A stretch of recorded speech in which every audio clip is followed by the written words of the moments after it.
এখানে বাচ্চাকে নিয়ে রান্না করতে যে এমন বিপদে পড়বো কখনো ভাবতেই পারিনি। কি হয়েছিল পুরো ভিডিওটা দেখুন। এই যে সন্ধ্যা লাগলেই একটু খাবার দাবার খেতে ইচ্ছা করে, এই জন্য নিজেদের জন্য চাপটি ভাজি করে নিলাম। আর হচ্ছে মুস্কান মাইসুনের জন্য আর কি প্যানকেক বানিয়ে নিব।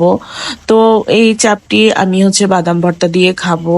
আর এই যে প্যানে তেল গরম করে আমি হচ্ছে এখানে দিয়ে দিব হচ্ছে ব্যাটারটা, মানে প্যানকেক তৈরির ব্যাটারটা। এই যে এমন টেক্সচার হবে, তাহলে কিন্তু প্যানকেকটা অনেক বেশি ফুলবে আর খেতেও বেশি মজা লাগবে। এটা রেসিপি চাইলে অবশ্যই আমাকে কমেন্ট করে জানাবেন যে এই রেসিপিটা লাগবে। বাচ্চাদের জন্য এই খাবারটা কিন্তু অনেক উপকারী আর হচ্ছে হেলদিও বটে। এখানে হচ্ছে ডিম, ময়দা, হালকা একটু চিনি এগুলোই ব্যবহার করা হয়, আর বাচ্চারা এটা খুবই মজা করে খায়। চাইলে কিন্তু আপনারা বাসায় তৈরি করে নিতে পারবেন। তো কিচেনে ঢুকে হয়েছে কি, আমি যতবারই চুলা জ্বালাই আমার মেয়েটা ততবারই চুলার লাইনটা বন্ধ করে দেয়।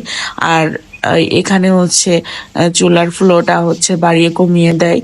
এইটা নিয়ে যে কতবার আমি মানে ঝামেলায় পড়ছি। এই যে দেখেন, এই যে নিজে চোখে না দেখলে আসলে বিশ্বাসই করা যায় না যে এত দুষ্টু হয়েছে মাইসুন।